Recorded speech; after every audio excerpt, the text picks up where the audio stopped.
महोदय, सम्मानित मंच व विद्यालय में उपस्थित सभी गणमान्य नागरिकों एवं मेरे सहपाठियों को मेरा सादर नमन। मैं भव्या ढाका कक्षा 7 की छात्रा आज आप सभी के सामने भारत की महान वीरांगना झांसी की रानी लक्ष्मीबाई के ऊपर कुछ पंक्तियां पेश करूंगी, तो ध्यान से सुनिएगा।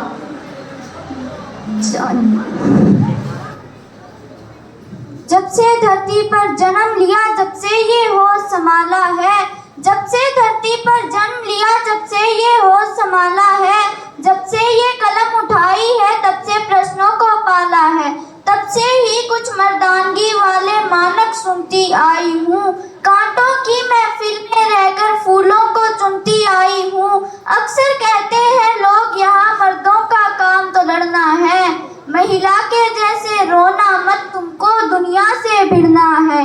अरे मर्द जात में जन्म लिया है, गर्व से मूंछों को ऐंठो, कुछ काम नहीं कर सकते तो चूड़ी पहनो और घर बैठो। ये सब बातें सुनती हूँ तो मन भावों में खो जाता है, इतिहास को पढ़ती हूँ तो फिर गुस्सा दुगना हो जाता है। पीड़ा कविता लिख देती है, क्रोधानल सोच रही हूँ मैं, आंखों में आंखें डाल के दुनिया से पूछ रही हूँ मैं, पुरुषार्थ के ये फर्जी मानक किन आधारों पर गढ़े गए? दुनिया के सारे रण केवल क्या तलवारों से लड़े गए? किन तथ्यों पर बोलो तुमने नारी को अबला कह डाला? बेटे को दी है तलवारें, बेटी को गुड़ियों से पाला, बेटे को सारी आजादी, बेटी बस घर का काम करे, संघर्षों में पलकर भी वो परिवारों का नाम करे।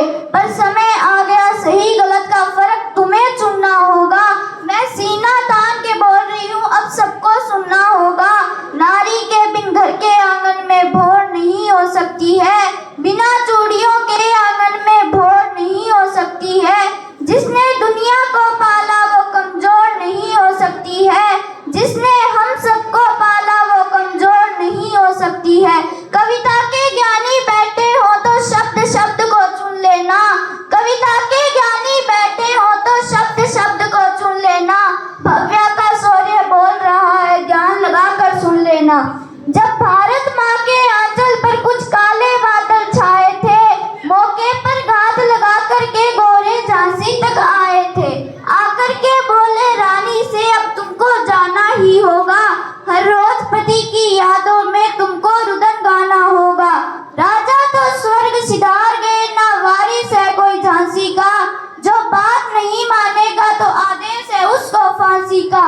जो बात हमारी मानोगी तो सुविधा भी दी जाएगी, जो कहीं और रह लोगी तो पेंशन भी दे दी जाएगी।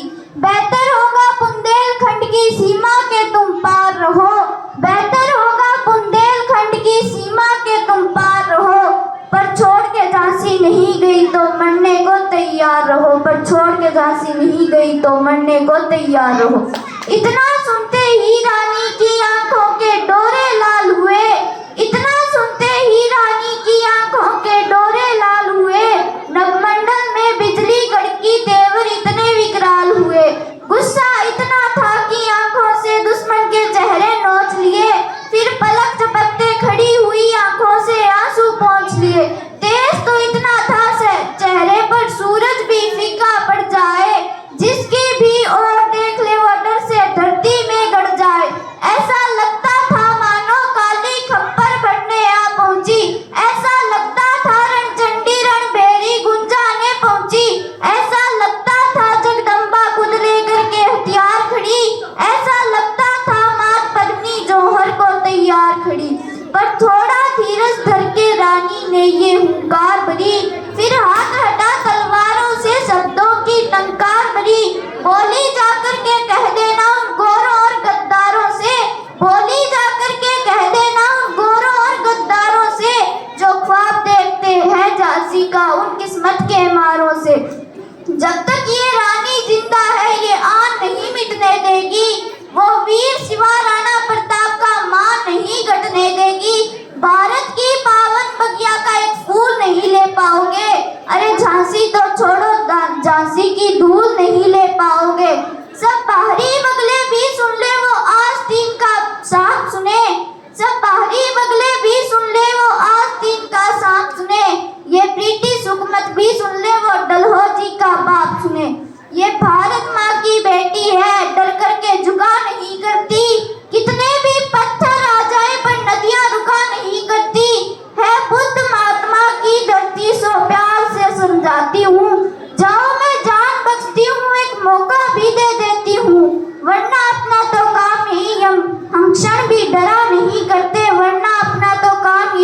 दुश्मनों से डरा नहीं करते।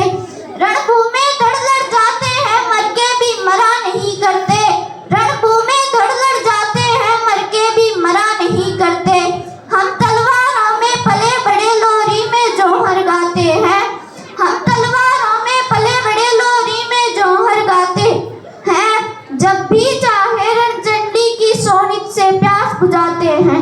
फिर भी तुमको समझाती हूँ अब और जहर मत उगलो तुम। जितना जल्दी हो सकता है झांसी से बाहर निकलो तुम, वरना तो कसम भवानी की फिर महाप्रलय आ जाएगी। रण में